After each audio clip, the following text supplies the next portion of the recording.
कोकरूडपैकी माळेवाडी तालुका शिराळा येथील ही घटना आहे। कोकरूडपासून माळेवाडी पूर्वेला 2 किलोमीटरवर बिबट्याला पकडून देण्याचे लाखमोलाचे काम पत्ते केलेल्या या महिलेचे नाव अश्विनी गोसावी आहे। तिने घरच्या लोकांना सावध केले। माळेवाडीत बाळू आनंदा गोसावी यांचे दुमजली घर कुटुंबासोबत ते खालच्या मजल्यावर राहतात, तर वरच्या मजल्यावर आहे अडगळीची खोली।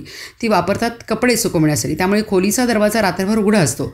खोलीच्या शेजारी असलेल्या शौचालयावरून रात्रीच्या वेळी बिबट्या खोलीत आला आणि खोटखाली बसला असावा। ग्रामस्थांच्या मदतीने कोकरूड पोलिसांना तात्काळ त्यांनी माहिती दिली। सहाय्यक पोलीस निरीक्षक जयवंत जाधव फौजफाट्यासह दाखल झाले।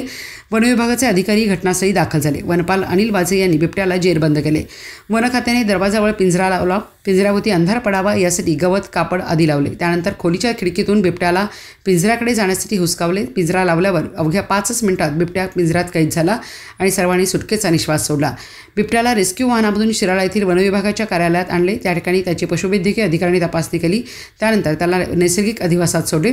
बिबट्या कैद झाल्याचे समजल्यावर बघ्यांनी मोठी गर्दी केली होती। एक युवक या खिडकीवर चढून बिबट्याला पाहत होता। बिबट्याच्या आवाजाने संपूर्ण परिसर दुमदुमून गेला होता। बघ्यांच्या गर्दीमुळे बिबट्याला खोलीबाहेर काढताना वन विभागाला त्रास झाला। त्यावेळी उपवन संरक्षक सागर गवते, सहाय्यक वनसंरक्षक नवनाथ कांबळे, शिराळा वनक्षेत्रपाल एकनाथ पारधी यांच्या मार्गदर्शनाखाली वनपाल अनिल वाजे, वनरक्षक दत्तात्रय शिंदे, सुनील कुरी, स्वाती कोकरे, रेस्क्यू टीमचे सदस्य सुशीलकुमार गायकवाड, युनुस मणेर, संतोष कदम, गौरव गायकवाड, विशाल चौगुले, संजय पाटील, सचिन पाटील, राहुल गायकवाड यांनी बिबट्यास जेरबंद केले।